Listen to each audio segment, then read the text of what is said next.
Hello everyone, good morning. কেমন আছো সবাই? আশা করি সকলেই তোমরা ভীষণ ভালো আছো। আজ আমি চলে এসেছি বোনদের বাড়িতে। বোনের জন্মদিন ছিল 27শে আগস্ট।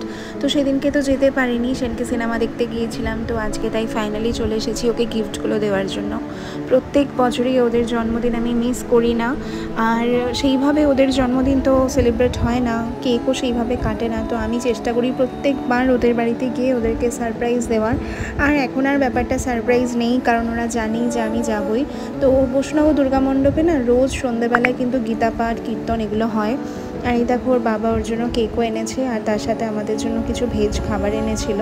তো এখন আমরা সেলিব্রেশন করব। এখন ও তো কেক কাটতেই চাইছিল না, তো অনেক জোরাজুরির পরে তারপরে বলা হলো যে না, একটা কেক তুই কাট। তো এই দেখো আমি চলে এসেছি সিম্পল সেজে গুজে, কারণ ভালো লাগছিল না। তোমাদেরকে বলছিলাম দুদিন ধরে আমার শরীরটা সেরকম একটা ভালো লাগছিল না। আর এই যে সবার জন্য ভেজ প্যাটিস চলে এসেছে, আর এইগুলোই কিন্তু আমরা সবাই মিলে খাওয়া দাওয়া করব। আর তারপরেই আমরা এত মজা করেছি, এত গল্প করেছি, এত ভূতের মুভি দেখেছি, মানে কি বলবো। অনেকক্ষণ ধরে 3 বোনে মিলে প্রচুর আড্ডা গল্প করেছিলাম। আর আমরা যখনই 3 জন একসাথে থাকি প্রচুর গল্প আড্ডা করি। কিভাবে যে সময়টা কেটে যায় কি বলবো।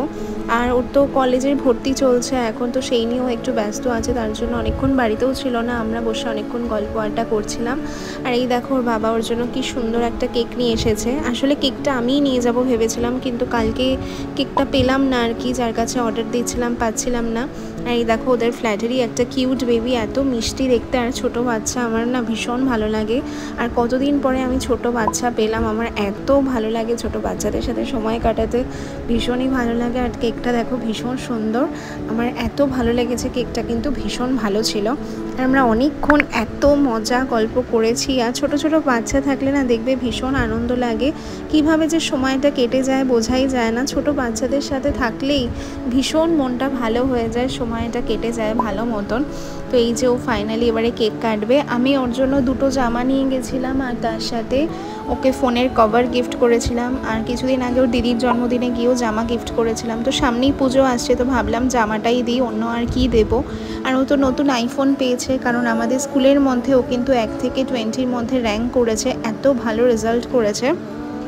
তো আমি বলেই রেখেছিলাম তোকে আমি রেজাল্টের জন্য কিছু ভালো একটা গিফট করব। তো তার জন্য ওকে মোবাইলের কভার দিয়েছিলাম, কারণ আমি জানতাম ও আইফোন কিনবে। ওর এত ভালো রেজাল্টের জন্যই কিন্তু ওকে বাড়ি থেকে আইফোন কিনে দেওয়া হয়েছে। মানে আমি তাই সত্যিই ভাবি আজকালকার বাচ্চাদের মতন একদমই না যে ফোন পেতেই হবে এরকম ব্যাপার। নিজে র্যাঙ্ক করেছে, তারপরে সেই জায়গাটা ও নিয়েছে। সত্যি এটা দেখে ভীষণ গর্ব হয় যে আমি ওদের দিদি, ওরা আমার বোন। এটা আমার ভীষণ গর্ব হয় যে এত ভালো, মানে কি বলবো। ভগবান সবাইকে ভালো রাখুক। রাধে রাধে।